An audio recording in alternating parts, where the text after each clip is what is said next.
और इस सिलसिले में मजीद जानकारी के लिए बात करते हैं हमारे नुमाइंदे ज़मीर अहमद इस वक्त हमारे साथ फोन लाइन पर मौजूद है। ज़मीर, जिस तरह से ये पूरा मामला हो, उलमा जो है एकजुट होकर उम्मीदवारों की तायीद कर रहे हैं, क्या कुछ इसको लेकर आवाम में रद्दमल सामने आया है? मिला जुला रद्दमल है। जहाँ पर मुस्लिम कम्युनिटी की बात है तो कहीं ना कहीं उलमा की बात मानती है, ये एक आम तस्वुर है।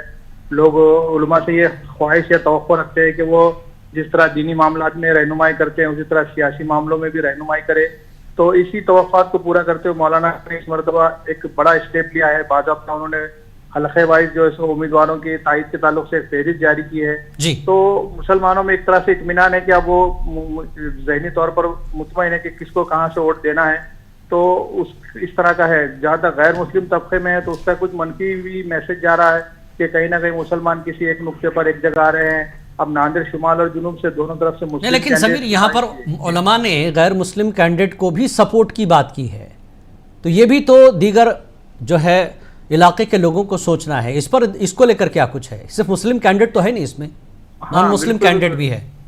जी, असल में हुआ ऐसा है कि जितने भी मौलाना ने तायीद किए हैं उसमें ज्यादातर 100-150 से ज्यादा करीब गैर मुस्लिम है और 25 या 23 के आसपास मुस्लिम कैंडिडेट्स है जी।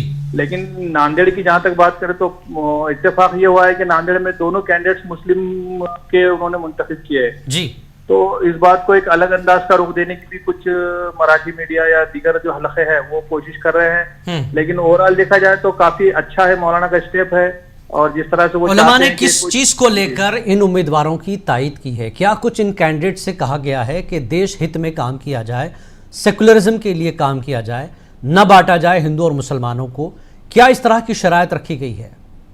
जी, मौलाना ने बाज़ाब्ता इस ताल्लुक से एक गाइडलाइंस उनके जारी किया है कि मुंतखब होने के बाद वो किन उमूर पर काम करेंगे, किस तरह से कौमी यकजहती और मिली इत्तेहाद के ताल्लुक से काम करेंगे, मुसलमानों के इशूज पर वो तवज्जो देंगे और मुसलमानों पे होने वाली नाइंसाफियों को खत्म करेंगे और मुल्क में अमन पसंद और पीसफुल हुकूमत बनाने के ताल्लुक से काम करेंगे।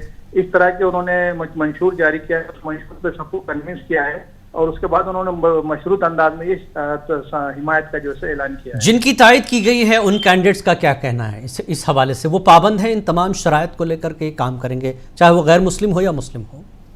जी, बिल्कुल। जैसे ही मौलाना की तायीद के लेटर्स आए जी, उसके बाद उन कैंडिडेट्स ने बाज़ाब्ता प्रेस कॉन्फ्रेंस देके मौलाना की तौक़ात के हिसाब से काम करने का यकीन दिलाया है जी। उनका शुक्रिया अदा किया। बात का उम्मीद हो चली है कि वो मौलाना की तायीद से कहीं ना कहीं उनको अच्छा सपोर्ट मिलेगा और उनकी कामयाबी के लिए रास्ता साफ होगा। ठीक है, बहुत बहुत शुक्रिया ज़मीर इस जानकारी के लिए, बातचीत के लिए। हमारे नुमाइंदे ज़मीर अहमद तफसीलात दे रहे थे। मौलाना सज्जाद नुमानी ने जिन कैंडिडेट्स की तायीद की है वो भी जो है उनको यकीन है कि इस तायीद का उन्हें फ़ायदा मिलेगा, लेकिन जिन शराइत पर तायीद मिली है उस पर भी उन्हें कायम रहना होगा। आगे बढ़ेंगे।